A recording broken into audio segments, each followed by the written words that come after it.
Coming up next, that masked doer of good deeds, Zorro, returns in the full-length action-packed adventure film, The Sign of Zorro, here on the Disney Channel.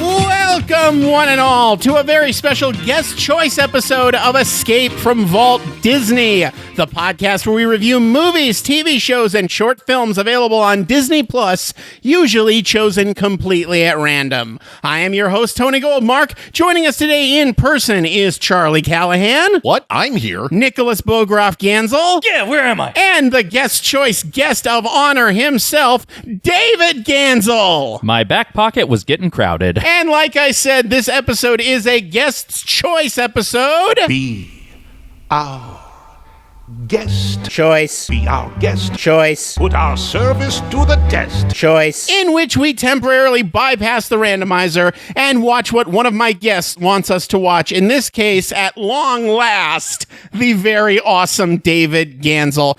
Dave, as you know, after you've been on this podcast 10 times or more, as you have, considerably more, in fact, you get one guest choice option, and you will only ever get one guest choice option. You've had your guest choice option, like you said, burning a hole in your back pocket for quite some time now. In fact, you were the first guest to ever be on 10 episodes and receive the guest choice option 4.5 years ago. You have waited until now to finally use it, and you've chosen to make us watch The Sign of Zorro. So, of course, now, Dave, the question must be, why The Sign of Zorro? Well, my delay in using my guest choice has become somewhat notorious, shall we say? Somewhat, yes. It's caused riots in the streets, I know. All those riots in 2020, it was really just because people knew that you were never going to use your guest choice. They knew that in advance. The whole BLM thing was just a smokescreen. As was January 6th. Oh, yeah. It's become something of a running gag, not only on this, but even on other podcasts as well. There are no other podcasts. You speak voodoo. People have wondered why I took so long to use it, but the answer is really quite simple. An old friend called decision paralysis. There we go. I only had one chance to make my friends watch something specific and talk about it on this podcast. Only one opportunity. I can't possibly squander that. I need to think long and hard about what I want to watch. I considered a real classic, like my favorite Disney movie, Mary Poppins, but I knew that would result in a 6-hour-long episode. Of course. I considered an episode of a Disney television show that I love, like a Phineas and Ferb or a Gravity Falls, but how could I choose just a single episode? Plus, we know people who already did every episode of Gravity Falls on their podcast. It's true. And what do I have to say that Charlie and Ella haven't already said? I considered something theme park related, like the Imagineering story, but again, which episode do I choose? I considered something kind of stupid that would be fun to riff on, but that I'm still nostalgic for, like Pete's Dragon, but you already covered that in a live tweet, and I didn't really think I had much to add to it.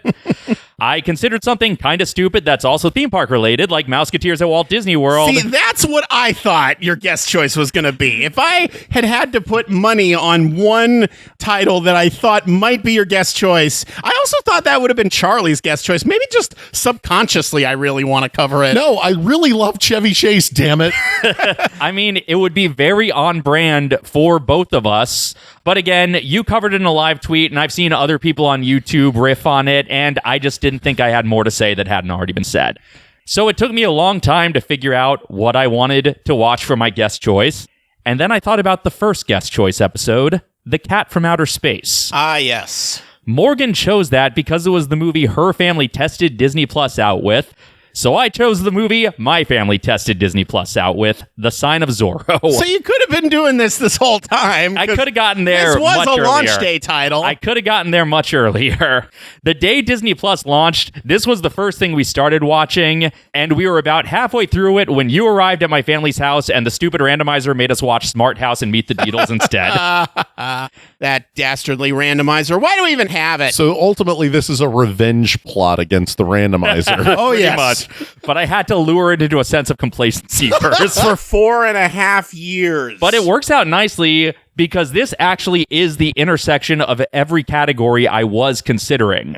This is something that is genuinely classic Disney that I am really nostalgic for, based on a TV show I enjoy, but it still has some cheesiness we can have fun with, and it is still theme park related for reasons that I will get into. Okay. So I finally decided what my guest choice would be.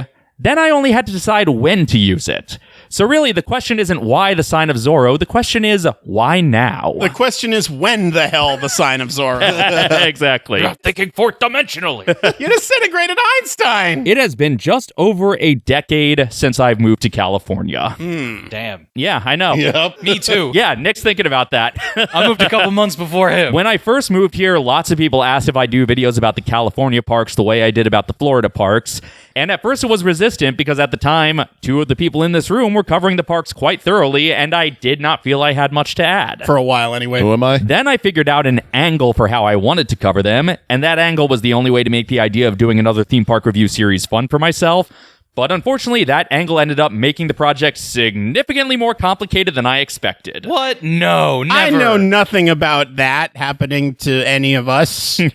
I was not at all partially to blame for that. What third season outtake special? I'm still not done with the top 25. I'm still working on my first video ever. It's going to be great. So the complications begat other complications, and having to spend my time and energy on day jobs slowed me down, and then depression slowed me down, and then COVID caused more delays, and the process kept getting longer and longer, and I couldn't just start releasing what I had shot already because there were a few key scenes for phase 1 of the project that had yet to be shot.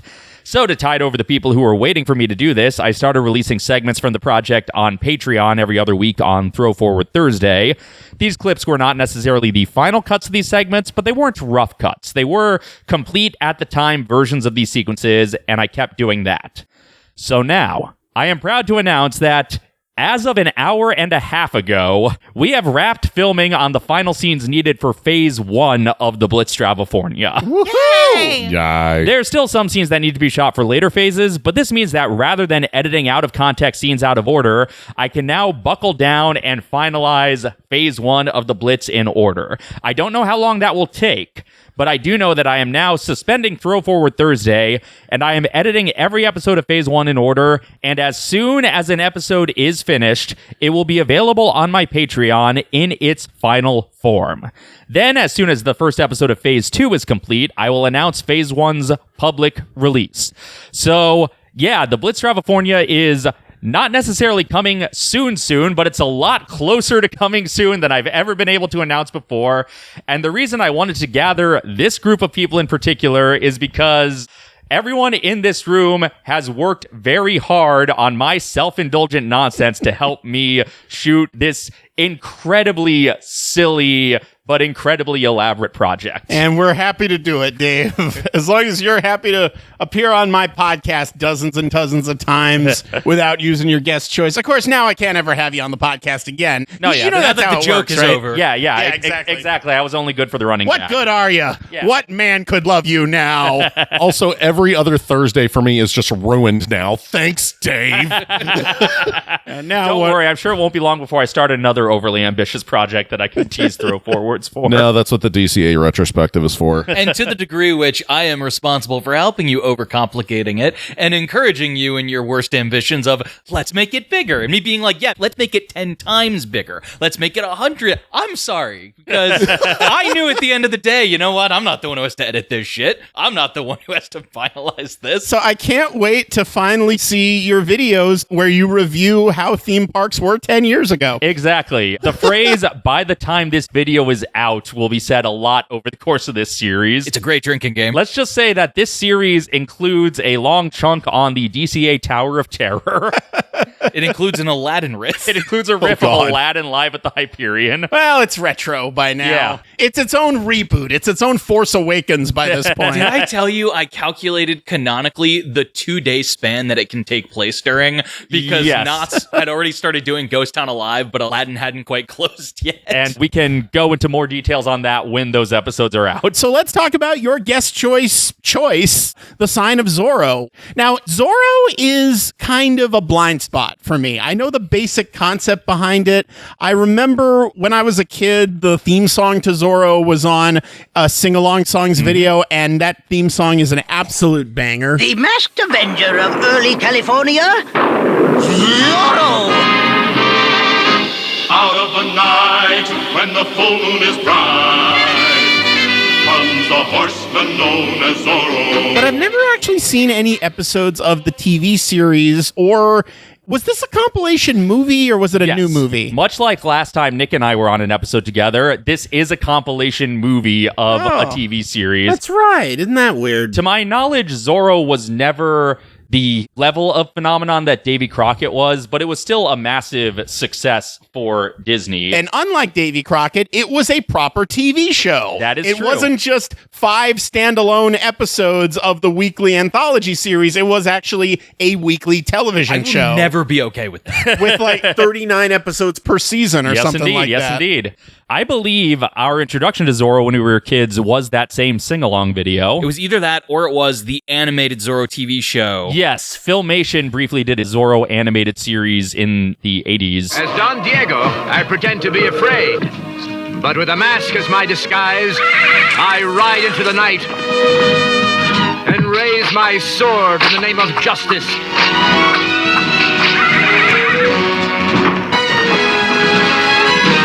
For I am Zorro! I went to my friend Richie's house, and he had the tape, and we watched it. And because there were swords, and I was a little boy who loved swords, I was like, Mom, we gotta get this tape. The animated series, not produced by Disney, but definitely taking a lot of its aesthetics from the Disney series, which itself was taking a lot of its aesthetics from the 1940 The Mark of Zorro movie with Tyrone Power, which itself was a remake of the Mark of Zorro movie with Douglas Fairbanks. I knew Douglas Fairbanks was involved somehow. How could he not be? Always. And of course, since then, there were a couple of Zorro movies with Antonio Banderas. The Mask of Zorro and The Legend of Zorro, I believe. Yes. And that, of course, was the inspiration for his Puss in Boots character in the Shrek franchise. And that is probably still the Zorro that looms largest right now in pop culture. Oh, there is a new Zorro series on Amazon Prime. Is there really? Which I have not watched yet. I haven't either, and people are probably mostly comparing it to the Antonio Banderas. Most likely. But for decades, this was the definitive Zorro for a lot of people. When The Mask of Zorro came out, I was still not allowed to see PG-13 movies.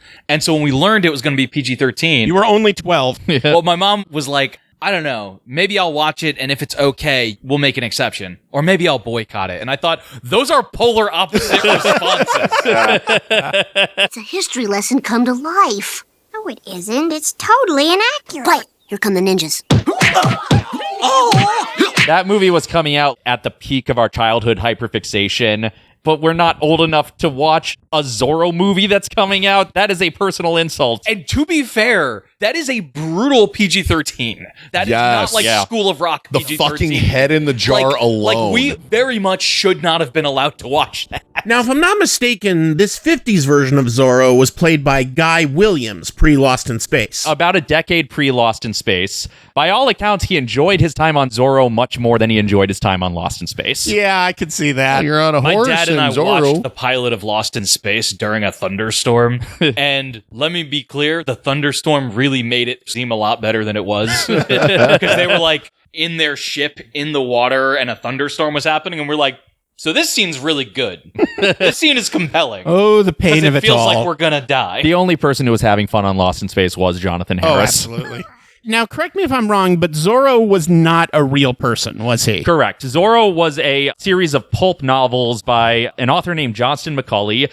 I have never read the novels because at the height of our Zorro hyperfixation when we were kids, they were not easy to find. Although eventually we did get a copy of the Mark of Zorro, which I did read. And I'm happy to loan to you once I find it, because it's buried in a box somewhere. I've always been kind of curious to read it, but not enough to actually look for it. The key distinction I remember is, in the book, the mask covers his whole face, not just his eyes. There's a scene where he's eating and has to lift his mask in order to eat. That's interesting because a couple years ago for my Patreon podcast, Allie and I watched on the Criterion channel the Tyrone Power Zorro movie. And in that one, his mask kind of changes from scene to scene. Okay. So in some, he's wearing just the Lone Ranger mask that he wears in the Disney show. For some, he's wearing like a full face covering mask. And for some, he's just wearing like a bandit bandana over the bottom half of his face. I also don't remember them clarifying that he wears all black in the book. I remember the first scene where he shows up at a tavern and they think he's a normal guy till he lifts his hat and they see he's in a mask and they're like, you must be Zorro. And I remember thinking, wait, so anyone in a mask is assumed to be Zorro? That can't be right. It's just an imposter. And then the real Zorro comes in and he's like, I'm not wearing hockey pads. Basically. So I'm not finding a Wikipedia page for the Sign of Zorro, but I found one for the TV series. So is this just several episodes of the TV series strung together? Kind of. It is basically an abridged version of the first story arc from season 1 of the TV show. This was released overseas first before it was released in the US, and the movie did much better in countries where the TV show hadn't aired yet than it did in the US, where people had already seen all the episodes on TV. But it was released to theaters. It was released to theaters. Oh, I didn't realize that. Like the Davy Crockett movies, it's a compilation of episodes. I've never seen the original Davy Crockett broadcast, but my understanding is that those movies are basically just slightly trimmed versions of the episodes as they aired in the order that they aired in. This movie is condensing a 12-episode arc into 90 minutes, so there's a lot more editing. To go through the entire movie and take note of everything that was changed from the TV broadcast would be tedious, boring, and a colossal waste of time. So that's exactly what I did, but we don't have to get into it. One thing I do know about the Zorro TV series is that in the 2000s, when Disney was releasing those Walt Disney Treasures DVD sets, one of the last ones they released was the complete series of Zorro. Each season got a 5-disc set, and it was really hard to get it released. Leonard Maltin kept pushing for, let's release Zorro. Let's release the full series of Zorro. No one's going to buy it. It's too old. Even though this was the heyday of releasing complete series sets on DVD, I think Leonard Maltin had to go all the way up to Dick Cook, the chairman of the Walt Disney Studios, and it was Dick Cook who said, no, we're releasing Zorro, because he was a huge Disney collector himself. So he was a very big champion for actually releasing the Walt Disney Treasure sets, and then he left the company and no one else cares since. Yeah. Although Disney Plus, to their credit, does have the full series of Zorro. It does. It did not on launch day. It did not. On launch day, it only had this movie, but eventually they put the full series on. And I'm guessing they wouldn't have put the full series on if they hadn't released the DVDs because, well, we have these files lying around that are already in pristine, near HD quality at least. The Walt Disney Treasures DVD release of Zorro was in the original black and white, which is good because in the early 90s, Disney did colorize the entire series. Ted Turner style? Yeah. Oh, no, Disney, no. And for a while, the reruns on Disney Channel at like 2 a.m. were of the colorized That would be version. so much work to do a bad thing. That's the thing, is like, what I've seen of the colorized versions, if I didn't know it was originally shot in black and white, I wouldn't necessarily be able to tell, but I just don't understand why they bothered. Now, is the movie in black and white? The movie is in black and white. Okay. So it wasn't like Davy Crockett where they shot it in color. Because it's not just cheaper film stock, it's also cheaper costuming, cheaper props. Oh, yeah, and quicker to film in cheaper black and lighting. white. Knowing the history of how the colorization trend crashed and burned after a while, and everyone just realized this is a bad idea, we need to stop doing it, that's why I still have hope for a similar fate for AI. AI is the new colorization. You realize that, folks. That's Nobody the thing. asked for it. Nobody asked for it. No one fucking wants it. Everyone with a brain agrees it's a bad idea. But the studios dumped a whole bunch of money into it, so now they're trying to get a return on that investment. It'll take them a while to realize they're not gonna, but they're gonna try for a while, and we just need to ride it out and ignore it, and it will crash and burn eventually, folks. This is why venture capitalists shouldn't be allowed to make decisions. Exactly. The problem is we don't still have an Orson Welles to tell them off for trying to do it. We do have a Scorsese, but he keeps bitching about Marvel movies. George Lucas was heavily against colorization. Remember when he was against changing movies? That was wild. So this is the version where Zorro stabbed first. I really think the movie and the full episodes are worth watching separately. But for the sake of covering only one thing for the podcast, it made sense to cover the movie, especially because that's the form of these episodes that I am most personally nostalgic for, and I think my brother here would agree. Yeah, we sort of buried the lead on this one. So there's a running joke in our family about this movie.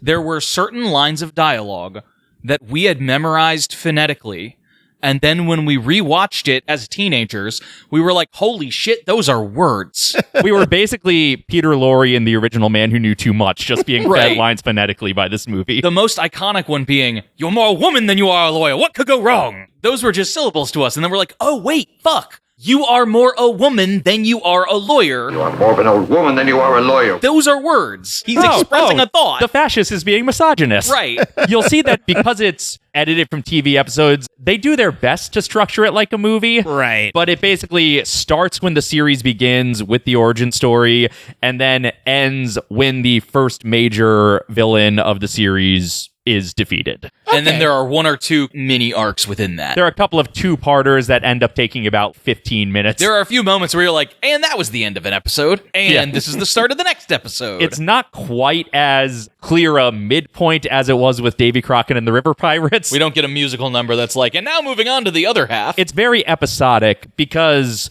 you know, at the time, serialized television was still very new. Oh, yeah. So it was formatted very much like a Republic serial, not just because there were, in fact, 2 Zorro Republic serials. You had to account for everyone who was coming into the season halfway or missed an episode the previous week, because there was no way to just press a button and watch them all. So the series did do long-term storytelling, but in a way where each episode could pick up by quickly catching you up on everything you had missed. So what's this movie about exactly? It's about a guy with a sword that rides on a horse that has a mask. Yes, Think Batman minus electricity. It's about 90 minutes long is what it is. But no, Zorro is a masked vigilante in 19th century Mexico. Is that correct? Am I wrong about It's that? Spanish California. Spanish California. The lines are kind of blurred, but It's when California was part of Mexico? it's or- basically when it was a colony Gotcha. of Spain. So they live in Los Angeles, as we are to believe it was back then. Pre-Toontown days. Yes, Of course. exactly. Zorro is Don Diego, an aristocrat.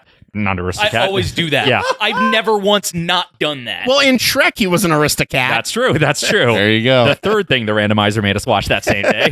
Zorro is Don Diego, an aristocrat who was studying away in Spain. His father summons him home because the new comandante of the pueblo is a dictator, and he's not one of the good colonialists. And he is oppressing the people. Boy, an oppressive dictator's taken over everything. That has no relevancy whatsoever. Not at all, to not me. at all.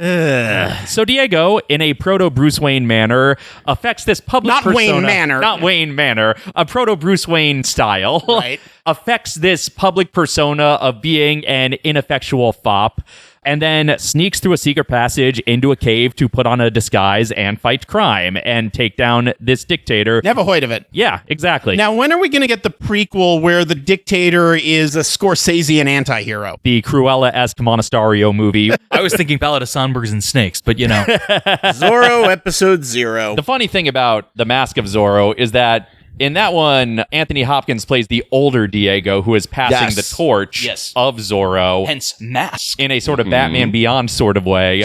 Do you know how to use that thing? Yes. The pointy end goes into the other man. Which is a concept Disney tried when they attempted to revive this series in the 80s as Zorro and Son. Interesting. I forgot that existed. Vaguely remember that. It did not last very long. Wednesday on CBS. Didn't that chandelier used to be lower? He's back teaching his son the code of Zorro. Get in, make your Z, and get out. Zorro and Son premiering Wednesday. Now, they tried to get Guy Williams back for Zorro and Son, but he did not like the script. So they recast him with Henry Darrow, who had previously done Zorro in the Filmation animated series. Oh my God. I added this as an addendum to our Davy Crockett episode, but also in the 80s, they tried to revive Davy Crockett. Yep. And as the quote-unquote old Davy Crockett, which I don't know how old you possibly could have made him because he died at the fucking Alamo. I don't know if Fess Parker was dead at this point or if he was just close to death or uncastable or something. But my hand to God, Johnny Cash played old Davy Crockett in the 80s Disney Davy Crockett revival movie. I could see it. And they got Johnny Cash to record a cover of the Ballad of Davy Crockett for it, so there's that at least. Davy Crockett, king of the wild frontier. And at the time, Johnny Cash wasn't even that much older than Davy Crockett was when he died in real life, but Johnny was almost twice as old as Fess Parker had been when he played Davy dying on the original series, so it was still extremely jarring. Did they do this stupid and futile gesture thing of, oh, this is a narrative device if I had grown old enough? No, they weren't that meta. Rest in peace, Martin Mull. So, Charlie, what is your connection to the Zorro franchise in general and this movie in particular? Well, I did watch The Mask of Zorro a bunch as a kid. I fucking love that movie. I had impure thoughts about a man. Last one? Yes, last one. No bad. Zorro fucks, especially Antonio Banderas. That's actually canonical to the original book. In the No, original yeah, absolutely. book, Don Diego tries to court this girl, but because he's so foppish and kind of effeminate, she's like, not interested. He's like, you know who might have a shot at this? Zorro. And so he comes back as Zorro to woo her. So it's literally The Mask. A little bit, yeah. My friend will be along here any minute. I better go. Stanley, wait. Stanley? Stanley! Hello, Sherry. But to tie this into my hyperfixations and employment at Universal, the opinions expressed in this podcast do not reflect those of Comcast, NBC, Universal, its affiliates, or subsidiaries. There actually was a little bit of a Zorro show at Universal. Public domain. Literally, but it was based on the movies. Oh, okay. Huh, that's interesting that this Sony picture is at a Universal park. Well, Universal is just kind of all all the rest. Basically. And the rest. Universal Florida still has a Men in Black ride. That's Sony. Yeah, Sony. Yeah, you're right. Hi, Dave Cobb, if you're listening. You know what? Hello, Dave they Cobb. also had Ghostbusters. There you go. They still have Ghostbusters. They do now. in the They parade. had The a parade. street show where the Ghostbusters met Beetlejuice. Yes. Neither of which were Universal movies, but Universal acquired the rights to both. That's my cartoon all-stars to the rescue. There you go. I know there was at least a Zorro walk-around character in the very early days of Disneyland in the 50s. Zorro does connect to the theme parks. It is well known that Disney got into television in the first place to promote and raise money for Disneyland. The story that the company likes to tell is that the Disneyland TV series was a way to advertise the park. The story the company doesn't like to tell is why Walt needed a television production company to raise money for the park. By this point, the Walt Disney Production Studio had shareholders and a board of directors and all those checks in place to make sure the owner of the company doesn't spend its money on his every single whim. Like, say, a theme park. Exactly. They did not approve of Walt sinking any profits from the movies into some amusement park, which is a notoriously unreliable investment. So, Walt started WED Enterprises as a separate privately owned company for television production so he could do whatever he wanted with its profits. Now, according to most sources I found, Zorro was actually the first series Walt was looking to develop before even the Disneyland Anthology series. They did a lot of pre-production in 1953. They got a bunch of writers together. They started writing scripts. They started collecting antiques to set deck. Wow. But the networks were not interested at the time, and focus shifted to the Disneyland Anthology series, which made sense because it could both raise money and awareness for the park in development. Of course, that eventually led to the opening day live broadcast, which those of us in this room have some familiarity with. Never heard of it. Some, yeah. Somebody once told me the world is going to roll me. I ain't the sharpest tool in the shed. Me neither. In boots. Always comes back to Shrek, doesn't it? I guess Despite so. my best efforts. But Disneyland gradually became successful, and Walt wanted to expand, so he went back to ABC, seeing if they'd be willing to fund the first big expansion of the park.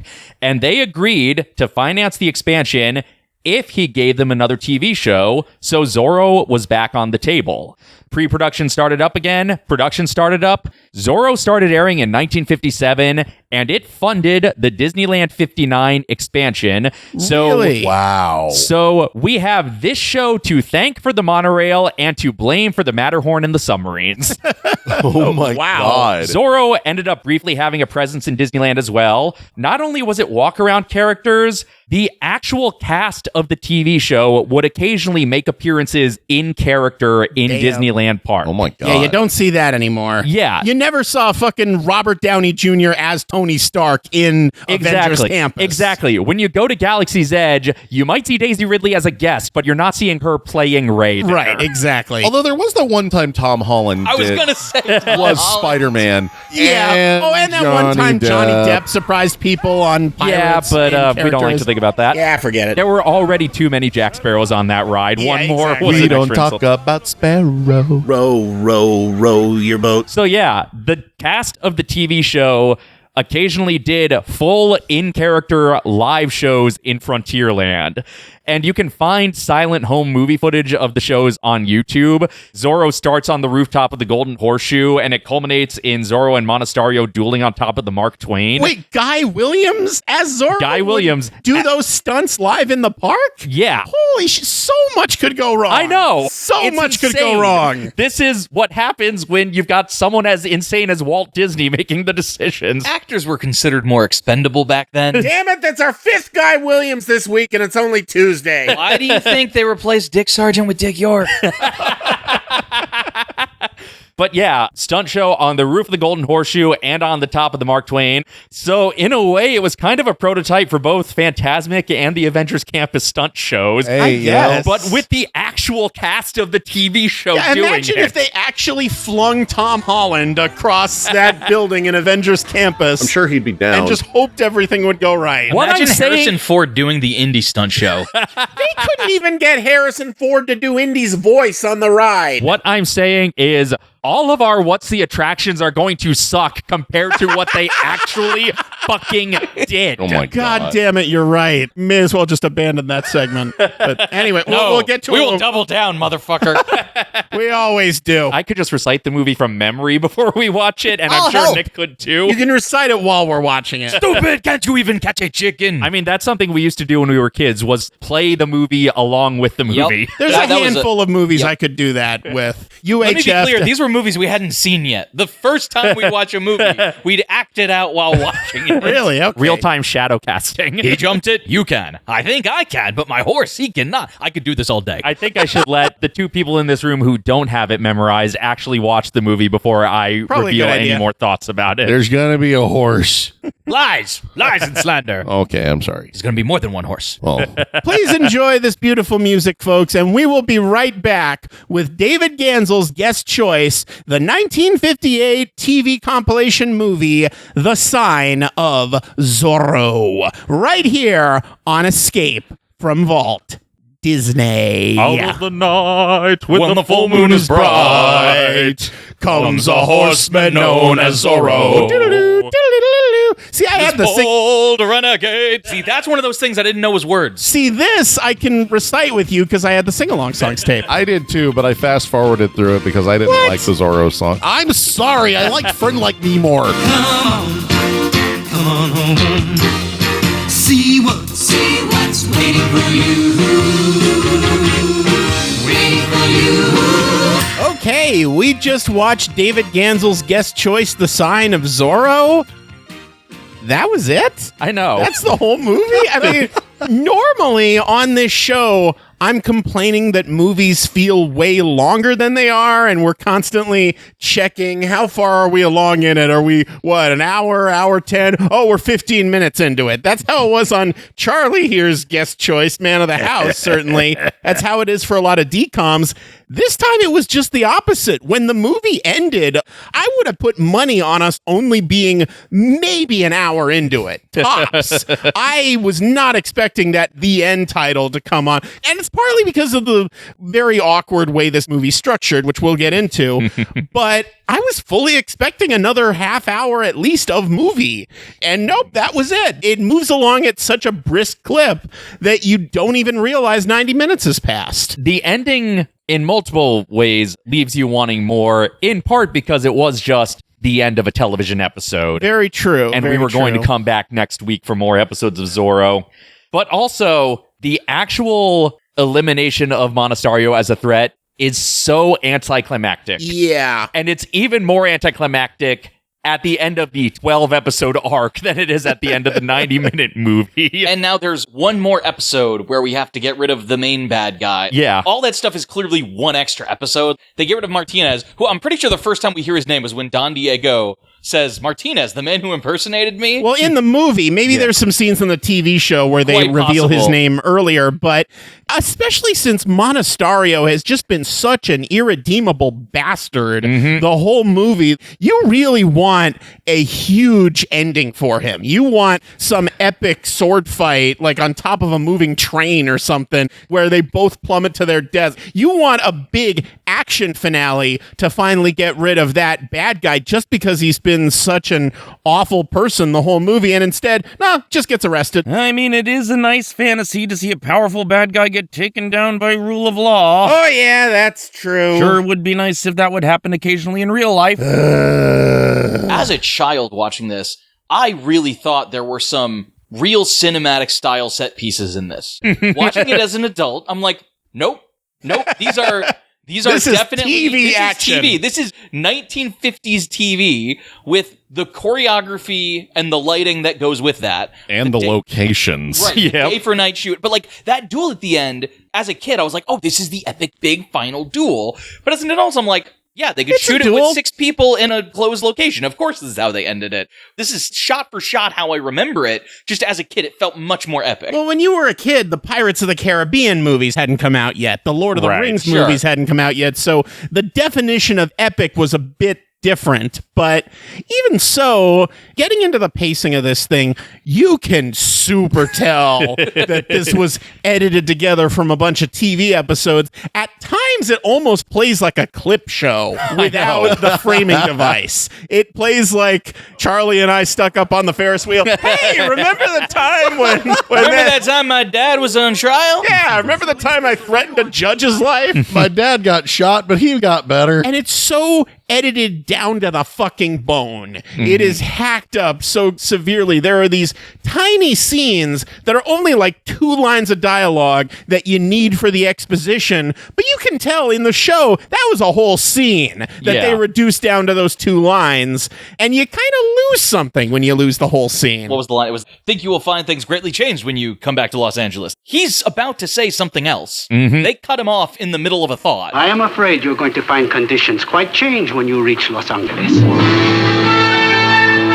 He should have pulled an Adrian Brody and just refused to let the music play him off. The next scene is Diego being like, oh, well, I just learned blah, blah, blah. In the TV show, we watch him learn that, I bet. Right. Yeah, we do. As a kid, I never noticed. Oh, this is clearly a truncated piece of a scene. Believe it or not, there are 4 scenes that they shot just for the movie. Really? There are 4 scenes they shot just to lay exposition, basically, that they couldn't use the way that exposition was laid in the TV episode. Just condense it all. Just to squeeze it all into as little screen time as possible. 3 of those scenes are just with Diego and Bernardo. I can tell, yeah. That makes a lot of sense. And one of those scenes is with 2 unnamed characters, and that's when the one soldier is hanging the wanted poster and explaining to the other guy what they say. Gotcha. Okay. I think they were, by and large, very good at figuring out what was redundant, what came across elsewhere that they could trim.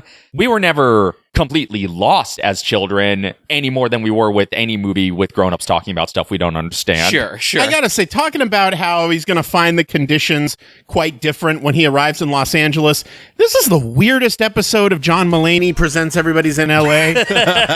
Zorro's riding one of those delivery robots. I'm afraid you'll find a giant minion looking out over the valley. Today, Zorro must find Flea. Watching the opening credits, riding around on the horse, and wrote down, it just occurred to me that this opening shot of Zorro on a horse might not be Guy Williams. And then I went, but then again, based on everything we learned about the fucking stunt show, it probably is. Yeah. That assumption went right out the window. I mean, that was a big thing back in the day, especially in Western serials where the actors basically were their own stuntmen. Now, I believe this show would occasionally get actual stuntmen. Can I fall off a horse? Yes, I can. Yes, I have. But say I fall off wrong and I sprain my wrist or I twist my ankle. Now, that can put an undue burden on production because now maybe I can't work for a week. I'm pretty sure it was a stuntman who played Martinez when he's shot and falls off that cliffside. Onto that very tiny mat. That was a very impressive stunt. Yeah, I wouldn't be surprised if the stunt performer maybe broken arm, or maybe suffered more serious injury. It was the Wild West back then. Hey, it's like you that take a shot of whiskey, Gibby walk it falling off from the ceiling. One somewhat of a challenge of this movie, especially when I'm looking down at my notes a lot of the time, sometimes it's difficult to tell all the mustachioed Spaniards apart because they're all kind of the same kind of handsome. The villain's got a full-on beard, and that's how we know he's the bad guy. But but everyone else is just mustache, and the mustaches all look the same. Which is why that bit where they swapped out someone else in the Zorro costume at the end works so well. Which, okay, the logic of that scene that the villain has, okay, maybe someone could be the same build, someone else could be the same height, someone else could have the same mustache, but not all three. What are you talking about? You literally just had 2 episodes where you found someone who had all 3 and dressed him as Zorro. Everyone in this fucking town looks like that. The true thing, though, is no one else has that smile. Like, I'm convinced Guy Williams was cast for his smile. Probably. At that first, like, end of the first episode, after they're free, and he's about to ride away, and he gives that big smile. That's why he was cast, right there. Even under the mask, you got that big smile. And might I say, there were moments in this where the camera had a particular angle of Guy Williams' face that made me realize, at just the right time, George Clooney could have played Guy Williams in a biopic. Oh, you're sure. He looked exactly like George Clooney a bunch of times. A rich vigilante who dresses in black and looks like George Clooney. What could possibly go wrong? Never leave the cave without him. So we got to talk about Diego's relationship with Bernardo, which I ship. But I mean, look, Bernardo's the perfect sub. He can't talk back. But Bernardo is his deaf and dumb manservant, basically. So he's not really deaf, but he pretends to be deaf so that he can eavesdrop on other people. Gotcha. Without them knowing. But he is mute. He is really mute. The actor's not, but the character is. I believe Gene Sheldon, who plays Bernardo, was a mime, I think, before being hired. And he is kind of Zorro's Robin. He's both his Robin and his Alfred. But also just a really handy person for Diego to dole out exposition to. Exactly. Uninterrupted. It's not even a dialogue exposition scene. Zorro is just rattling off answers to questions that no one asked. Yeah, he's pretty much only written in so that there can be someone for Zorro to exposit to. The sound effects went so fucking hard for Bernardo. As he's gesticulating, the way the music and sound effects just accentuate everything he's doing, whoever was in charge of that nailed it. When he's doing a hand gesture and there's like a in the Exactly. score. Also, from certain angles, Bernardo kind of was giving me David Koechner energy. Oh, I could see it. Again, if you needed to make a biopic, Koechner could play that actor. He might be a little tall, but beyond that. Maybe, yeah. Although I have difficulty picturing David Koechner shutting the fuck up. That's true. So Diego returns home and his father tells him how bad things have gotten. Rancheros are being taxed out of existence. Those who cannot pay are flogged and thrown into prison. The Indians are torn from their families and forced into slave labor. All for the benefit of one man. Well, we tried to warn you about Project 1825. Is he really an anomaly, or is this just what the soldiers were? Y'all are landed gentry, and you're telling me, oh, this guy's a dictator. Like, yeah, that's his fucking job. What do you think he's put here for? The main thing is he's a selfish dictator, I guess. The worst kind of dictator, The main problem is he's coming after the rich people. Oh, no, rich people are seeing consequences now. Heaven forbid. It's the philosophical problem we've seen with so many Disney movies where it's the bad rich people, but they're still the good rich people. Money, the cause of and solution to all of life's problems. Zorro's father, Don Alejandro, one of my favorite characters in fiction because he is so fucking gung-ho all the time. Yeah, he's the reverse of the stereotypical trope of the cautious father who doesn't want his son to get into trouble. This one's angry that his son's not getting into trouble. He actually got mad at his son, quote unquote, for using discretion. Oh, yeah. Now, see, if it had been this guy instead of Larry Miller in 10 Things I Hate About You, he would have admonished his daughters for not getting pregnant. That does allow Diego to do his best impression of a centrist where he says, "You're right, father. I am going to sit down and write a detailed letter of complaint to the governor." Which was one of our favorite lines. Like, there are so many good lines. This calls for immediate discussion. Yeah, exactly. And we should talk about who played Diego's father. Yes, George J. Lewis, a character actor who appeared in many Republic serials, including the terrible public domain Captain America that I've been riffing. And he was in a movie that the three of us, at least, reviewed on a previous episode. Yeah, that's true. Davy Crockett and the River Pirates. In unfortunate makeup. Yes, that is true. He was in Redface in that one, which, not great. And it was full of color, so we knew it was Redface and not just But he was a Mexican actor, right? Yes. Okay, so at least it wasn't a white guy, I guess. It's the 50s. We'll take what we can get. Britt Lamond, the actor who plays the bad guy, Capitan Monasterio, auditioned for Zorro. I could see that. Yes. Yeah, Because I he could does too. have that charisma element. And they made him grow a beard when they told him he'd be the villain. Yeah, that mustache, it's not enough. He had to grow the Star Trek goatee to show that he was Right. evil Zorro. Exactly. His introductory scene ends with him looking almost at the camera and saying, Nothing shall stop me from being the richest man in all of California. so that is the level of arch villainy we are dealing with here. Yes, Mr. Weinstein, let's get you back to prison.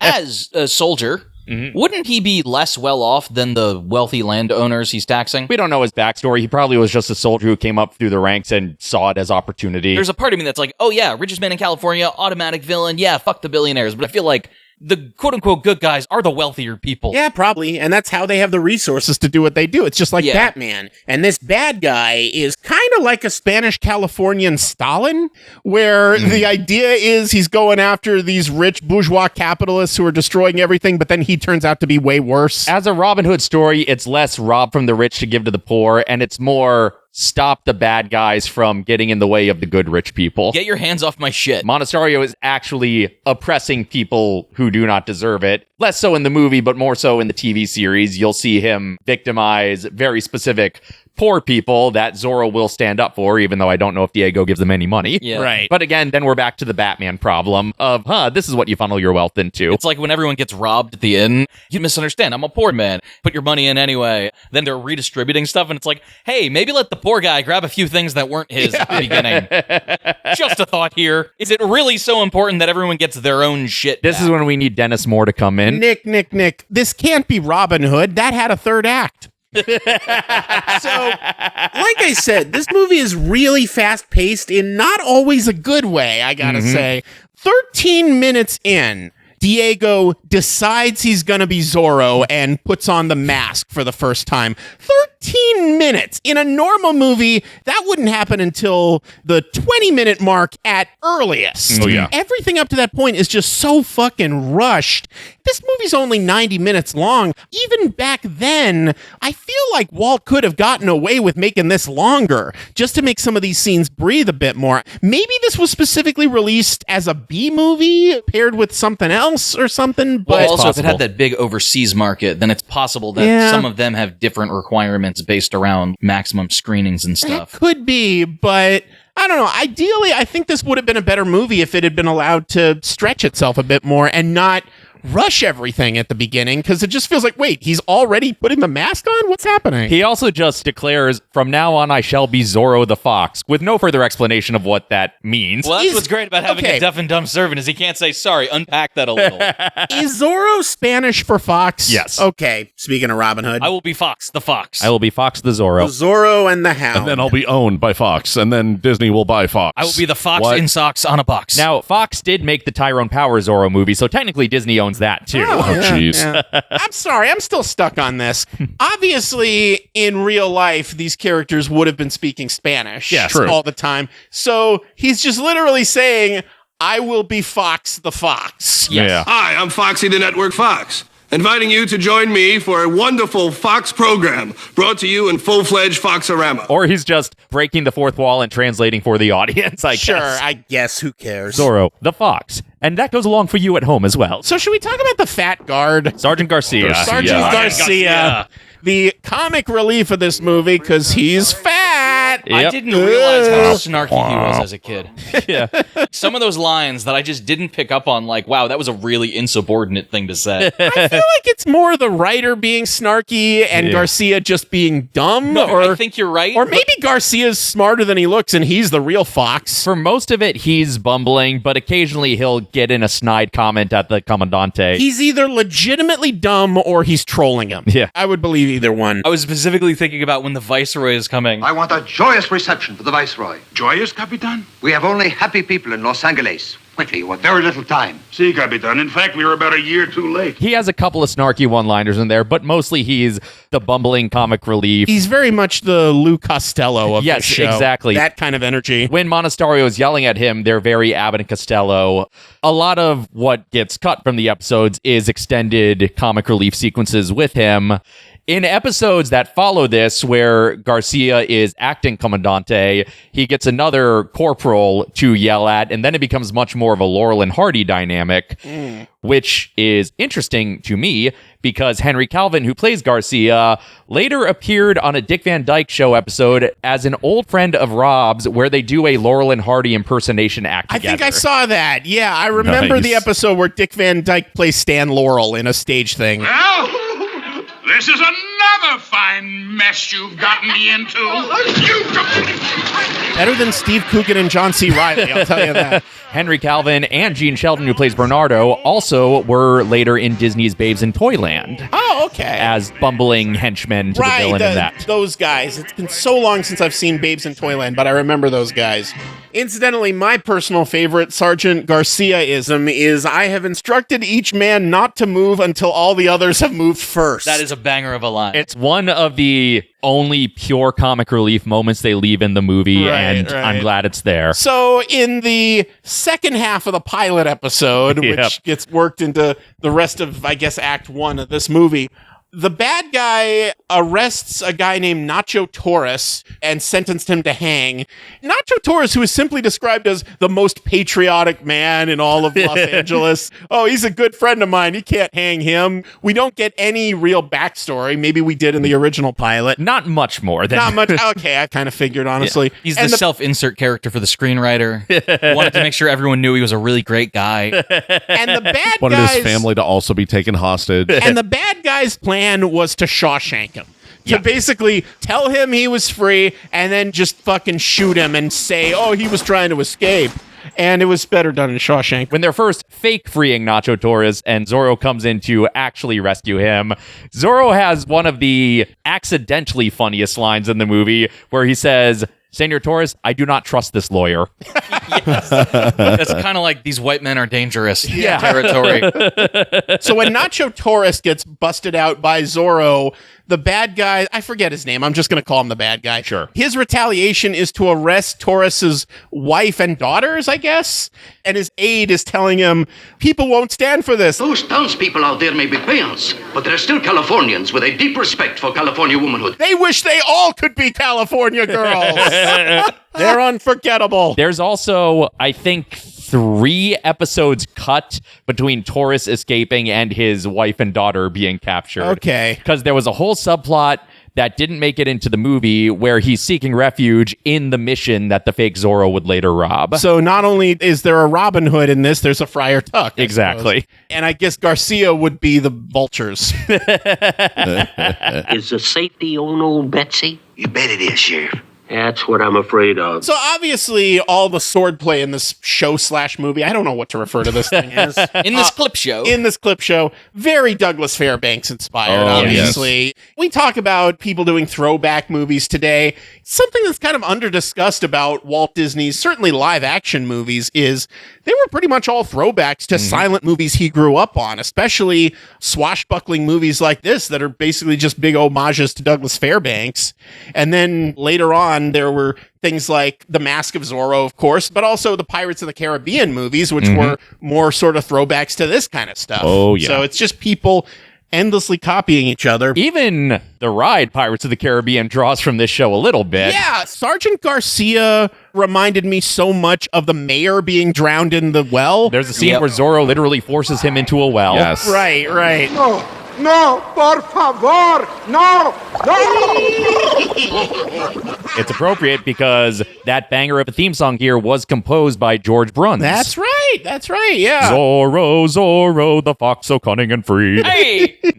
And of course, it couldn't be a Disney movie without some sort of daddy issues in there. When the dad straight up says, For a few minutes tonight, I almost felt what it is like for a father to be proud of his son. For a few minutes. Jesus Christ! Your dad is rightfully pissed and wants to take action, but you're not taking action, which makes him more pissed and makes him want to just go off half-cocked. The dad is definitely rash, but he's also been living here. Diego's kind of visiting. Diego probably wants to say, motherfucker, I'm Zorro. In that moment. I get why he does the superhero thing of like, I need a secret identity so they won't come after my family like they came after Nacho Torres' family.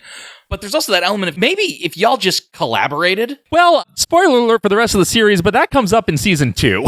Sure. I mean, even when he thinks his father might be dying, I feel like his father's kind of trolling him. His father would not be saying these words in this order if he didn't think Zorro might actually be his son. So often have I dreamed that my son come back from Spain and he would be like you. I took that as him being delirious from the gunshot. But he's just laying it on so thick. I almost feel like I could take off that mask and there would be the face of my son. He knows. If he's trying to get to Diego in that moment, it's clearly working. Because even through the mask, you can see Diego struggling. Do I tell him? You're so clever, Dad. You figured it out. I've been Zorro for all of a week, and you fucking figured it out. Let's see who Zorro really is. I couldn't have one thing to myself. Full spoilers for season 2 of the series. There is an episode where Zorro is granted amnesty if he reveals his identity, and Diego is going to do it.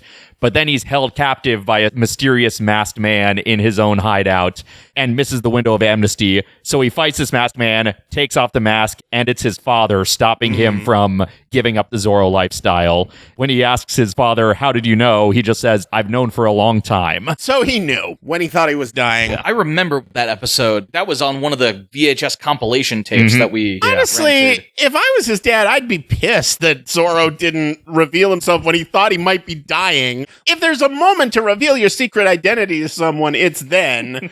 Especially if it's your fucking dad. Yeah. The scene where Zorro and the bad guy are jousting each other on horses, essentially. In my headcanon, that spot where they jousted each other is where they built the Buena Park Medieval Times. They just built all of Buena Park around that site. I fully believe it. For at least 2 of the episodes, which made it in the movie, there seemed to be a pattern of Monasterio being incapacitated and letting the B team try to capture Zorro. Yep. In the initial jailbreak, he gets handcuffed to the jail, and then he's shouting at all the guards, "Get him, you fools, get him!"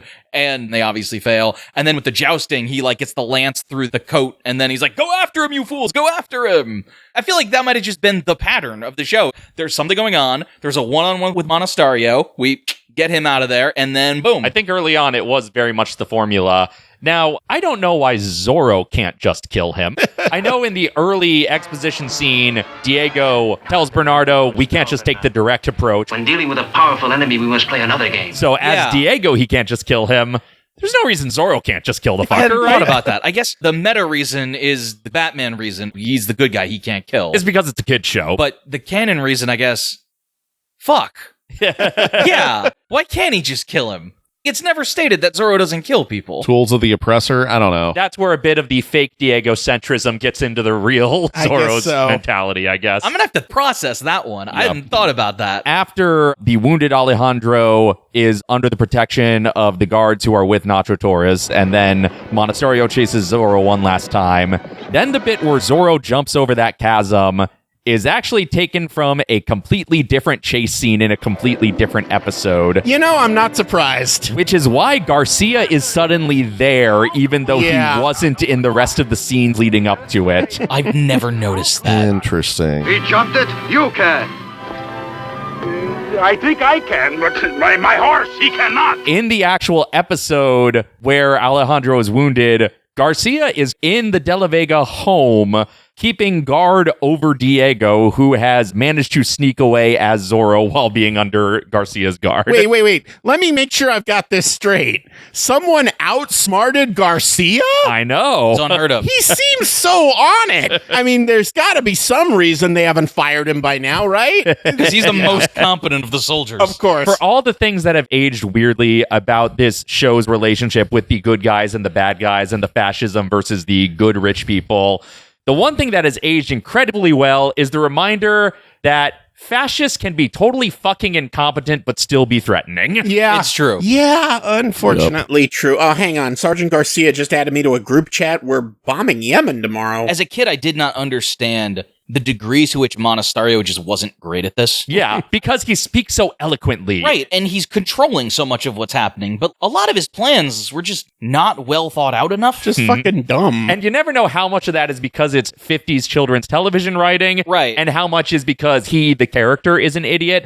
but it's a little column A, little column B. We got to talk about the courtroom scene. Yes. First off, Nacho and the dad have way too much trust in the courts to do the right thing. Yep. Oh, well, this good judge, he'll know we're not guilty, but then the judge can't make it, or he's detained somehow, or they start the trial early, I guess. What we see from that episode is the first scene and the second to last scene. Oh. There's a whole episode in the middle where Zorro follows Garcia up to get Judge Vasca, and Zorro tries to ensure that the judge actually is on time. It doesn't work, and that's when Zorro rushes down to stop the trial instead.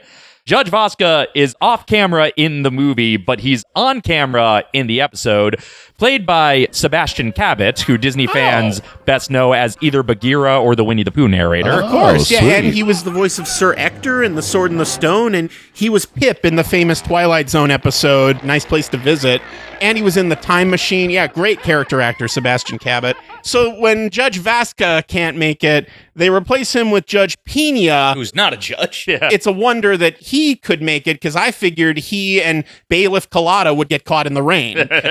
So as a kid, that was the first time I ever saw someone wear like a judge's wig. And so I thought at first he was pretending to be this other guy, and it was like a disguise. And I could not follow what was happening in that scene as a kid. And of course, a terrific, terrific message for all the kids watching. If a trial's not going the way you want it to, just threaten the judge. Just hold the judge at sword point. As long as you're the good guy. Exactly. Only a good guy with a sword can stop a bad guy with a judge. Stop a bad guy with the gavel. There should be more episodes of Judge Judy where that happens. Just someone comes up behind her with a sword. Yeah, basically using the same move that he used on Garcia when he put the sack over his head. Oh, right. He's right, like propping the sword up against his back and just leaving the room. That's some Guardians of the Galaxy shit there. What did Garcia think was happening that whole time? He just thought Zorro was standing behind him really quietly, I guess. He's the fox. What does the fox say? Nothing. You know, for all the truncating they do of the exposition scenes and the scenes, especially early on, where the characters are just talking to each other, for all of those scenes are hacked down to the fucking bone. They sure did have a lot of screen time for multiple scenes in which sexy women dance for a few minutes. They realize we're over halfway through this movie and we've had very few women on screen. I feel like the thought process was, we need some women in the film, and then, hey, there's women in the film, let's sexualize them. Yeah. I don't think it was all one thought. And the dancing was extremely chaste by modern standards, but you gotta realize, this was the 50s equivalent of Salma Hayek's snake dancing from dusk till dawn. You know, it must have been extremely controversial back then. Complete with toe sucking. I mean, look. There was no toe sucking. Like, I'm not saying I had my sexual awakening to that, but I'm not saying I didn't, okay? It was not a factor. It was not irrelevant to the process. I mean, I'd already seen Aladdin. I knew what Jasmine looked like when she was in bondage gear, okay?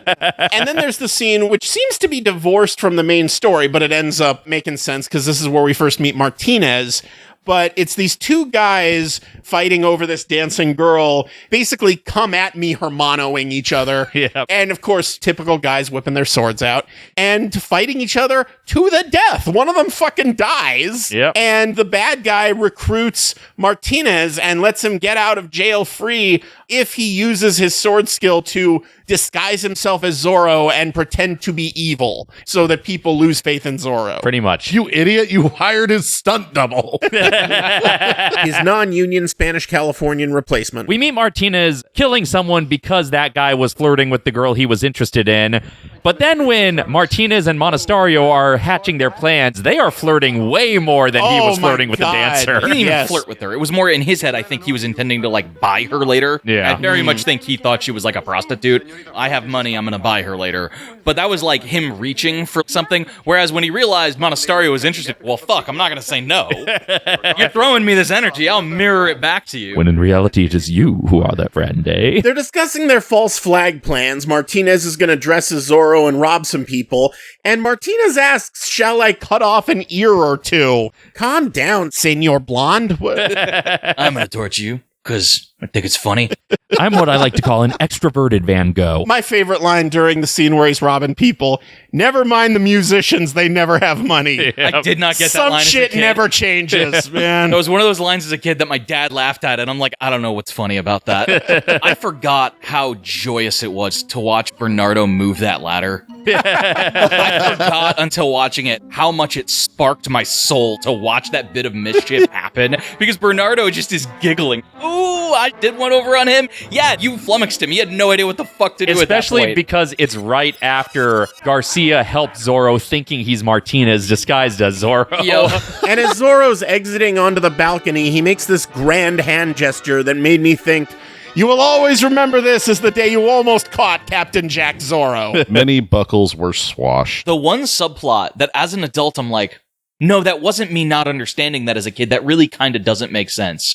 Is the thing with the fake jewels. Did that make more sense in the TV show? So No, the Nick, premise- the only jewels in California anywhere are in this one church. Don't you even go to church? But what did they think he was doing? This famously greedy man who murdered someone over a girl's number, he's tossing these jewels away, what, to make us look like a fool? I think Zorro's plan is just to count on Monasterio being so desperate that he doesn't know what Martinez is doing with the jewels, but he just, as he said, does not trust anyone. Right, no, for sure. And since Diego doesn't know specifically what was stolen, I feel like that made sense. But from the Commandant's perspective, who's like, I told you what to steal, is he worried he stole other jewels? Because those clearly aren't a crown. I think he's worried that he's not lying low the way he's supposed to. Gotcha. Like, oh, he's gambling these jewels away, and now they're turning up he's in the mingling public. in town. What I parsed from that was that he was plucking the jewels from the crown and using that as payment. Here's money, Gotcha. dancer, or Gotcha. here's a tip, waiter. What still doesn't quite make sense is the lawyer knows who Martinez is, and he would notice that he's not in the inn. So where did he think the jewels came Right. from? Maybe he thinks Martinez sold the jewels to someone else, and now that someone That's else possible. is throwing them Correct. around. That's That possible. could be. And so the idea is, no, you were supposed to wait till you left before you sold these. We don't want them turning back up. Most of Zorro's plans come down to let's gaslight the fascist. Exactly. Yeah. Which, I'm always in favor of. Yes. God knows they gaslight us all the time. Exactly. Backing up a bit, Martinez, the fake Zorro,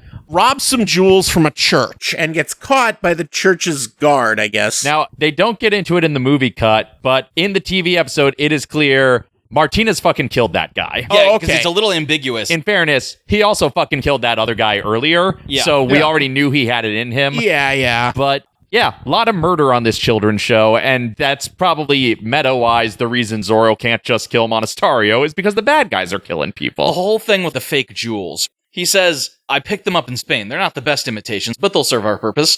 You didn't know you were going to be Zorro in Spain. Why the fuck were you buying fake jewels? Well, it's the same reason Q always gives James Bond exactly the devices he'll need for everything that happens to him. He never came back and go, Q, I've got a lot of stuff I didn't use on that adventure. Went all the way out to fucking God knows where, and this watch that turned into a hamster. What was the point of that? But at least in that case, you know he's a secret agent who will need to do secret agent shit. Sure. This is like, I was a student, and I bought fake jewels. Were you planning on giving them to someone? Never know when you was can it use a prank? fake jewels, I guess. So here's what's interesting. That is one of the scenes that's new for the movie. I figured. Because in the TV episode, Padre Felipe actually comes to the house and is telling them that Zorro robbed the church. The actual scenes that get across the exposition were longer, so they had to reshoot them. In the TV episode, he mentions picking up the fake jewels down in Mexico, which means he got them more recently. Okay. And I feel like they just changed it to pick them up in Spain because in the movie timeline, it feels like a lot less time has That makes passed sense. between him arriving home from Okay. Spain. So when Diego and Martinez have that sword fight on those rocks, did anyone expect one of them to say, I'm actually left-handed? And then, of course, the bad guy and Diego question each other, and they both frame it as, let me just ask one last question. Well, let me ask one last question. Dueling Columbos. Speaking of the Princess Bride. I can't both be the zinger. So the bad guy hears that the Viceroy is coming to town, which made me think, okay, if the Viceroy's an alien with a racist Asian accent, I'm out of here. This is getting out of hand. Now there are two of them. When they first hear the Viceroy is coming and Monasterio is frustrated because, and I quote, my political enemies are spreading lies about me, Diego just says, now what possible lies could they spread about you? In those last moments, Diego's like, well, if the jig really is up, I'm not going to confirm that I'm Zorro, but I'm going to stop playing nice. The bad guy wants to make it look like all the citizens are happy, there's no crime whatsoever, the tariffs are going great. So he empties the prisons, which I'm sure will not come back to bite him in the ass whatsoever. Wait, the Viceroy's coming. Quick, we gotta be socialist real fast. Get everyone out of prison, give them free booze. Real quick, we gotta make people happy. We gotta eat the rich before mom comes home. I want them cheerful even if you have to shoot them. How can you make people happy against their will? I don't know, maybe build a theme park. Or just copious amounts of drugs. No, yeah, that too. Then after the Viceroy and his daughter meet the bad guy, they talk about him behind his back. How does our Commandante strike you? As a pompous fool. He seemed very attracted to you. Yeah, he's pompous, not blind. The Viceroy was John Denner, I believe, is the actor's name, who outside of I this... love John Denner's Christmas special with the Muppets. I know. That was great. Outside of this, I mostly know him from the episode of The Andy Griffith Show where he's the snake oil salesman who tries to seduce Aunt Bee. Now, what I offer you, my friends, is no medicine. It is far more than that. It is a tonic, an elixir, to purge the body and lift the spirits. When the fucking bad guy is showing off to the Viceroy that he has captured Zorro, he says, As you see, Your Excellency, I have brought the fox to Earth. what planet do you think foxes come from? Who are you, Nebula? The cat's from outer space, not the fox, dumbass. Viceroy and Diego have the conversation. Diego says you provided the clothes. It never struck me before how similar that moment is to, they dressed me up like this. Yeah. Well, we did give her the hat and the nose, but she's a witch. She turned me into a fox. Go back. The other thing I loved, his logic of every time Zorro appeared, you were always close at hand. No, he wasn't. I never thought about this before. But like, in the prison? You're saying Nope. Don Diego is in the prison somewhere? No, he wasn't. Again, there was one time. these Zorro were- was close at hand. These were TV episodes in the 1950s. They didn't have to actually make sense with each other. No one true. really cared about this thing. It's just, oh my God, a shiny device that puts the movies in our home. No one actually cared about continuity back then. You could get away with murder. It's children's programming and kids are dumb. Pretty much. That's always been the logic. Oh, and another great lesson for the kids watching in the 50s and beyond. If rich people break the law, that must mean they had a good reason. Exactly. Rich people should always be above the law. That never causes any problems whatsoever. They tell the Viceroy Diego is Zorro, and he's like, What? Him never. He's a good boy. Fucking rich people get away with everything. The people in power are friends with them, and shit never gets done. And I know Zorro's ultimately a good guy. He did threaten a judge. I mean, come on. That's a felony right there in any civilized But society. technically, he's not a judge. They do make a point of saying, you're no judge, you're just a He lawyer. threatened a person. Yeah. That's gotta be at least a misdemeanor. I do think it's very funny that for the whole Martinez two-parter, Monasterio's plan is, I need to discredit Zorro and make the people stop trusting and protecting Zorro. And then the episode right after that, the episode that makes up the final act, Monasterio is like, I am going to reveal Zorro to actually be this beloved citizen that everyone likes. Yeah, even if they believed him, who would side with Monasterio over Diego? We saw in that segment that immediately backfired because Viceroy was like, oh, I recognize you. I think he was operating under the assumption that all the Viceroy would have heard about Zorro is he's an outlaw. And so just capturing a high-profile outlaw in front of the Viceroy would have been politically beneficial.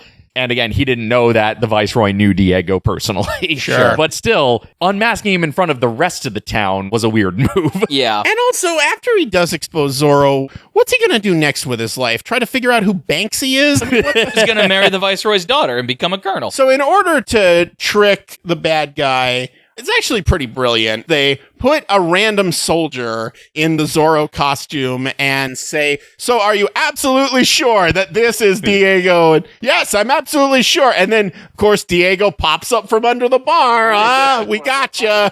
I swear I've seen that trope in other things, but I can't think of where. They did it in Better Call Saul. That's not my client. And his Right, client pops up. My client is in the back of the courtroom. Mr. Seki, would you please stand up? Objection. Now, the person you ID'd is named Hollis Early. He's a bartender down in Berlin. By the way, speaking of Better Call Saul, we said this in the Hawkeye episode, and I stand by it. If they want to do a modern reboot of Zorro, Tony Dalton would be an amazing Zorro. He would be. Yes. Just based on his performance as the swordsman in Hawkeye alone. Holy shit. He'd also be a phenomenal villain. That's as true. Proven That's by true. playing Lalo.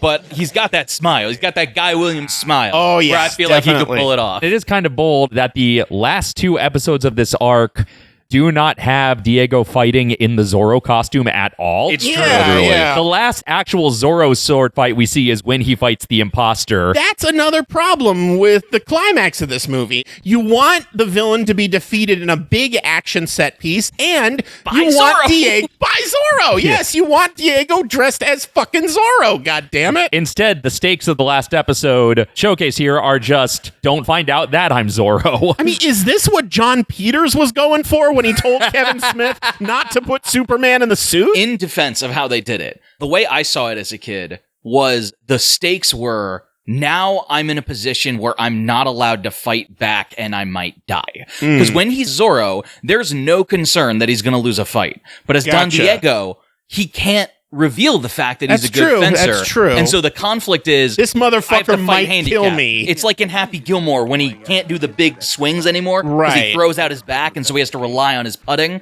You're tying one hand to the hero behind their back right before the climax. Now here's the question. Yeah. If the Viceroy's son went to university with Diego where he was a good fighter. I never put that together. How do you not know that Diego is a fencer? Your son fenced with him, motherfucker. Maybe he did know, but he also knew the bad guy was full of shit. They took a lot of classes together, but fencing wasn't one of them. Sure, why not? The Viceroy does say Diego knows what he's doing, so maybe he's expecting Diego to be better than he's showing off. So as children, we fancied ourselves superheroes in the making. Sure. That meant we had to maintain our secret identities. So we had this ruse where we were like, well, obviously we both know karate and we both know how to sword fight, but I'm going to pretend I only know karate. David's going to pretend he only knows how to sword fight. In reality, neither of us knew either. But we thought we both knew both. It's true. I got in a fight with my friend Danny where we were fighting with plastic swords, but really trying to kill each other. The stakes were so high. Oh no. I have to pretend like I don't know how to sword fight and sword fight badly and possibly die because I can't give up my secret identity. And I pictured that scene. How did Guy Williams do it? Well, he swung his sword in the air a lot, these awkward motions. I was straight up mimicking the way Guy Williams awkward fought in that scene. You were like 6 when this happened. I think I was 5.5. Yeah. In my head, I'm secretly going to be a superhero and therefore have to maintain a secret identity at all times. And the only way I can do that is by imitating my favorite star, Zorro, by being a bad sword fighter. I can't believe our parents never figured out we were neurodivergent. Yeah. Oh my God. See, this is why I never had friends as a kid. Y'all are just weird. The one piece of merch that I don't think we ever got, but we knew it existed, but it was long out of print. The swords that had little tips at the end that you could put chalk into so you could draw Z's everywhere. We had those at one point. We did have those, because I couldn't remember. I remember for my 6th birthday party, which was a Zorro birthday party, instead of pin the tail on the donkey, we did draw the Z on Garcia. And Dad cut out a big silhouette out of black construction paper with the hat and everything, taped it on our garage, and we had the little chalk sword thing and did the little Z's. We could talk about our own childhood history with Zorro for even longer than the Mary Poppins episode would have run. There's a book over there on the shelf that we got at the Zorro exhibit. At the Gene Autry Museum, there was a Zorro exhibit that you went to in costume. Yes, and there was a little boy who saw the costume and thought we had bought it there and said, "See, Mommy, they bought a costume." And Mom whispered to that kid's mother, day after Halloween, you just get all the Dracula capes for real cheap and Lone Ranger masks. Well, that brings up a good point. I'm sure a big part of the reason why Zorro got made in the first place and why Walt was even interested in such a topic is because someone else, namely the guy who funded the Disneyland Hotel, already snatched up the Lone Ranger. That was probably a factor. This definitely had a lot of Lone Ranger influence, only I guess they replaced Tonto with Bernardo. I'd like to see Johnny Depp play Bernardo just so he'll shut the fuck up for a movie. Oh, he won't. But think of a way to work a stupid hat into it, for sure. And also, I gotta say, at times this movie was kind of like if Davy Crockett and the River Pirates didn't have Mike Fink. Yeah. You know, there's no Mike Fink of this show. I guess Sergeant Garcia comes closest, but he's more a bumbling clown, whereas Mike Fink is this boisterous, hulking ball of charisma that you just can't take your eyes off of. I feel like Mike Fink split the difference between Garcia and Monasterio. Yeah. He can carry the comedy, but also be an imposing villain. You didn't have a character that strong in this, and that docks it a couple points for me, I'm afraid. Now, the actor who played Mike Fink did play a similar character in a season 2 arc of Zorro. Okay, Zorro well, and the Mountain Man. Well, that one should have been the movie, as far as I'm concerned. I mean, yeah. Yeah, he was stellar in that. A lot of the scenes, especially when Garcia's there, but even when it's just Monasterio and the lawyer, there's a very, very, very, very early proto Spaceballs villains energy to them. There is this bravado Monasterio brings that I think for a children's show makes him a legitimate threat, but he always thinks he's scheming way, way further ahead than he actually is. The fact that twice in 2 separate episodes that are used in this, he says, what can go wrong when everything goes wrong for him. What could possibly go wrong? Again, this show is at its best when it's just Zorro humiliating the fascists. Yeah. What's the matter, Los Pollos Hermanos? Chicken? It did remind me a bit of the Davy Crockett Show, looking at just how much emphasis there was put on outwitting the villains. Oh, I'm going to untie their saddles and tie a rope to them so that they get launched off their horses. And, oh, I'm going to put Garcia in the corner and put a sword to his back so he thinks I'm standing behind him. You have to be cunning. You have to be the fox. There's a certain charm to that era of Disney. And by the way, we were talking about how Antonio Banderas Zorro fucks. Guy Williams Zorro, not so much. No. He basically only fucks the mute guy. I don't know. I'm pretty sure he fucked the Viceroy's daughter. Oh, yes. Could be, I suppose. Maybe they're still in the flirtation stage, but the way she was looking at him, there's a history there. Okay, he's bi, whatever. Oh, yeah, I'll no, accept very big bi energy from him. Antonio Banderas Zorro fucks. Guy Williams Zorro is down to fuck. Yeah. Oh, yes. Right. Crucial distinction. Antonio Banderas fucks, Guy Williams makes love. I did have this conversation with my dad a while back where we were talking about Zorro and could you do a modern Zorro film?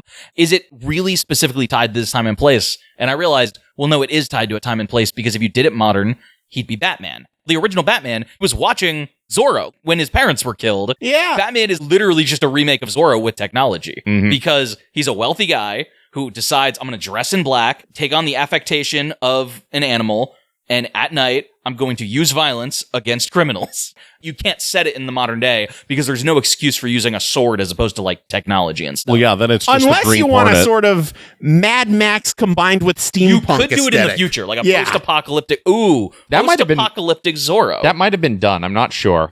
I guess if it's the modern day, Zorro would be Banksy because he'd just be graffitiing Z's everywhere. Pretty much. I was also thinking it could work on a space station. You can't use guns on a space station, but you can use swords. You can use ray guns, though. Right, but I'm saying Although, you wait could- a minute, hang on. Hear me out on this. What if you had a sword made of light? Like a laser sword of some sort. I think literally no one's ever done that before. No, not once. That would just be a samurai movie, Tony. Ah. Stop speaking all hoodoo and Yoda and whatnot. I definitely could see how the stunt show in Frontierland could work because there's so much choreographed action in this. You know, swashbuckling, because that was serialized television at the time. In terms of modernization, that's what fucking Waterworld is. Yeah. Waterworld That's the post-apocalyptic Zorro, Exactly. basically. You don't really know who the Mariner is outside of, oh, he's the good guy. The Deacon is the bad guy. The entire show plays out like a scene from this movie. So, spoiler, I have my verdict. Well, we'll get to that shortly, Charlie, but first, I can tell by the old clock on the wall that once again it's time for... What Hulu titles show up on Disney Plus when you search for this week's topic? If you're subscribed to Hulu as well as Disney Plus and you type ZO into the Disney Plus search bar to find the sign of Zorro, you will also find The Zone Survival Mission, a South Korean reality game show in which people have to survive disaster simulations, Zombie Wells, The Threat Beneath, an ABC News special from last year investigating the environmental threats posed by abandoned gas and oil wells, and of course, The Legend of Zorro, the poorly received 2005 Mask of Zorro sequel that reunited Antonio Banderas and Catherine Zeta-Jones. The 1998 film The Mask of Zorro is not on Hulu for whatever reason. That's what Hulu titles show up on Disney Plus when you search for this week's topic. And now I do believe the time has come to answer that question that has baffled mankind and Sergeant Garcia kind through the ages, namely, what's the attraction?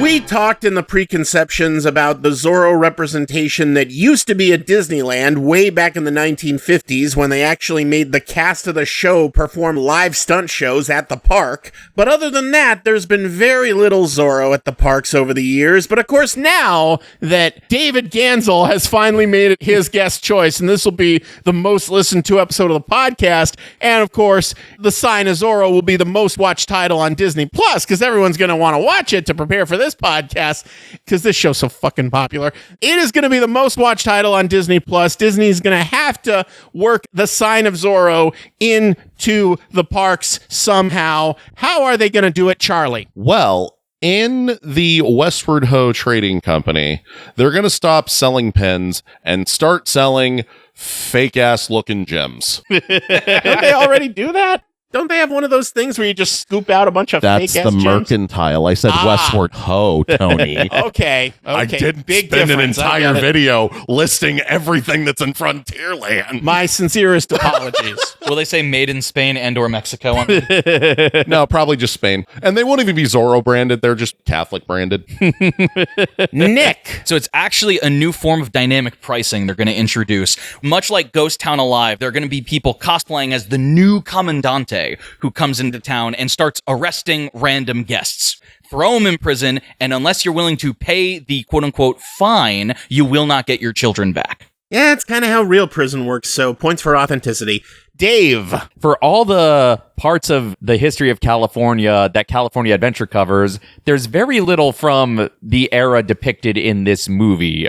Now, it's a little too late to really do anything about that.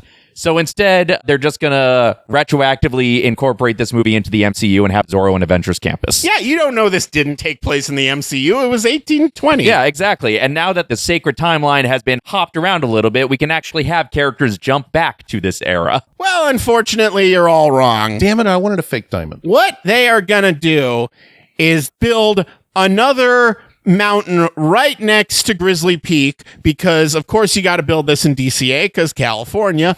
Guests are going to be able to ride horses and jump over the cliff to evade the bad guys. Then they're going to edit it into a completely different day of your vacation. And if you don't make the leap, oh well, sucks to be you. Here we are at Legoland, and what's that scene of us from California Adventure doing in there? Where did Uncle Steve come from? So, final verdict, folks, is The Sign of Zorro a Disney Plus or a Disney minus? Dave, it's your guest choice. I gotta give it a plus. I know it's cheesy. I know it doesn't really work as a movie. And I know it's mostly the nostalgia talking, but I fucking love Disney's Zorro. Most of the scenes in this work better in the context of the TV episodes than they do in the context of the movie. But this was such a comfort movie for so much of my childhood, and I still really enjoy watching it. Nick, plus or minus? I gotta give it a Disney Plus. I love the fuck out of this movie. It's cheesy. It very much is like a made-for-TV movie, except it wasn't made to be a movie. It's 3 made-for-TV movies in a trench coat. Basically, I will love this thing till the day I die. Charlie, plus or minus? Well, I was foreshadowing. Yeah, it's Disney Plus for me. Just because it does remind me so much of the action dynamics of a theme park stunt show so much, specifically Waterworld. I have that memorized, much like you two have this movie memorized. Well, I gotta say, I'm a little torn on this because the pacing was really wonky. Maybe if I'd watched these as TV episodes, I'd have more wholehearted enjoyment of them. Or maybe if I'd seen this as a kid, I'd have a lot more appreciation for it.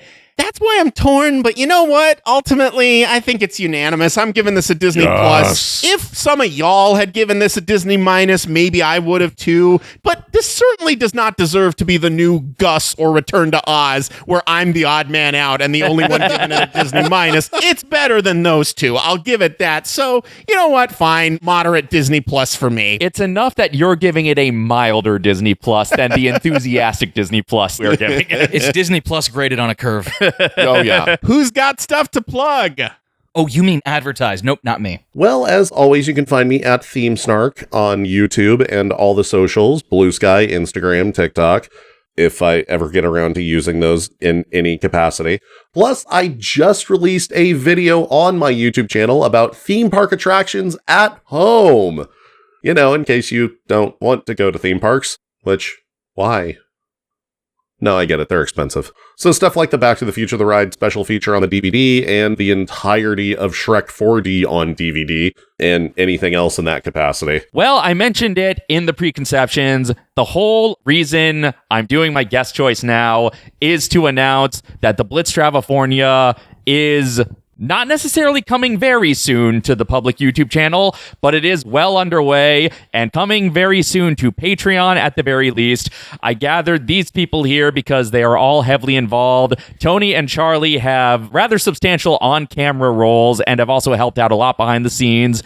And my dear brother Nick here is not only my main co-producer on the series, he was also the director of photography behind camera on almost every shot. For better and for worse. Mostly for better. Nick has pushed this series to be more ambitious than it would have been otherwise. And at times more ambitious than I was capable of. But there is some really impressive stuff that Nick has done with the camera work in this series.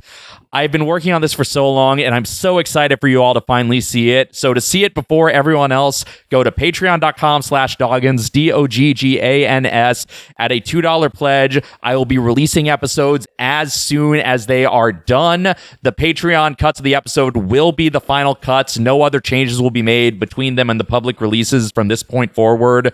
I have been pouring my heart and soul into this incredibly stupid and self-indulgent theme park review series. Woo! I'm so excited for you all to finally see it. Blitz, blitz, blitz, blitz. Knowing blitz, how long blitz, the top blitz. 25 took and even the Universal retrospective and the DCA retrospective, I can absolutely sympathize. I helped you with the top 25 and you helped me with this. Exactly. That's how we roll in And the I theme help park no biz. one with anything. You pay us an exposure. Damn right. And you'll like it. And you don't want us exposing ourselves.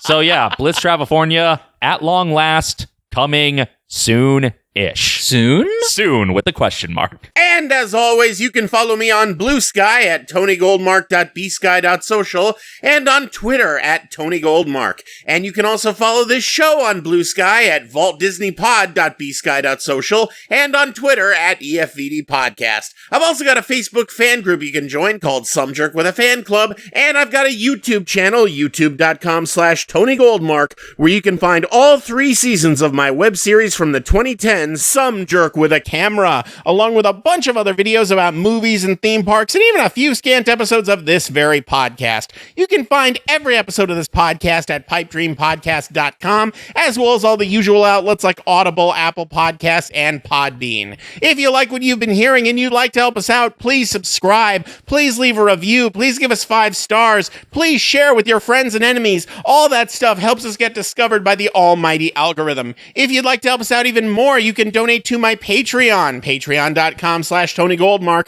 where if you pledge any amount, even the bare minimum of $1 a month, you get to hear new episodes of this podcast ad-free and at least 1 day early. Once again, that's patreon.com/TonyGoldmark. Special thanks to all my patrons. You don't know how much it means to me. And also special thanks to friend of the show, Jacob Martin, for making the theme music for the Hulu segment.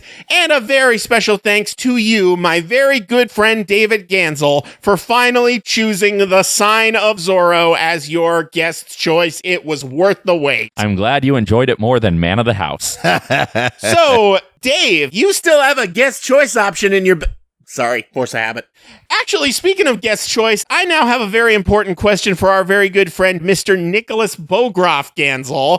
Nick, I don't know if you've been counting. I never count. But this episode we just recorded on the Sign of Zorro just so happened to be your 10th time as a guest on this very podcast. And to commemorate this momentous milestone, it's time to give you the option of guest choice. Be our guest. Choice. Be our guest. Choice. Put our service to the test. Choice. Now, for any listeners who still don't know how guest choice works, guest choice basically works like a free sandwich punch card. Once you've been a guest on this podcast 10 times, you get 1 episode where we bypass the randomizer entirely and cover what you want us to cover. It can be anything you want as long as it's available on Disney Plus in the US. No Hulu titles, those don't count. And it's never been covered on this show before. We just just recorded Dave here doing his guest choice on the Sign of Zorro, and as Dave illustrated, you don't have to use this option right away. You can think about it and keep it in your back pocket if you like, for as long as you like. As long as this podcast is still going, it'll never expire as long as you don't use it. But once you finally do use it, it's gone forever. You don't get another one after you've been on the podcast 20 times or 30 times or 100 times. Everyone only gets one, and once it's gone, it's gone. Sorry, Dave. That's why I took so fucking long. Now, with all that in mind, Nick, would you like to come back on our next episode and use your guest choice option, or keep it in your back pocket? Well, I don't want to seem overly eager. Dave, how long did you wait to use yours? About 4.5 years. Yeah, that's valid. I'm good. You're keeping it in your back pocket? Yeah, gotta pass the torch somehow. The back pocket has been passed from one Ganssle to another. He's keeping it in his back pocket, folks, and it's a good thing, too, because our next episode, at long last, will be the first episode of Patreon Request Month. So that wasn't a real option you were giving me. We would have found a way to make it work, but no matter. Yes, folks, for the next 5 episodes, starting the first week of May, the almighty randomizer will be picking from a short list of all the requests my Patreon patrons made way back in July and August of last year, and continue to make right now as we speak, now that I've reopened the request lines to apologize for taking so long. And I am now joined by one of my guests on our next episode, Veronica Vext. How you doing, Veronica? Hello, gamers. I'm doing very well, Tony. Are you ready to read off the randomizer's pick for the first episode of this year's Patreon Request Month? Let's do this. Okay, Smart House, initiate random shuffle mode, please. Initiating random shuffle mode. Make a selection. And the winner is... The Boys, the Sherman Brothers Story, 2009, requested by E.J. Riley. The Boys, the Sherman Brothers Story. All right. Join us next time on Escape from Walt Disney when we finally kick off this year's Patreon Request Month with The Boys, the Sherman Brothers Story. Come on home where your video's playing. Good times are waiting, it's true. Come where your family is waiting for Walt Disney and you. Walt Disney and you. Walt Disney and you. I have instructed each man not to move until all the others have moved first.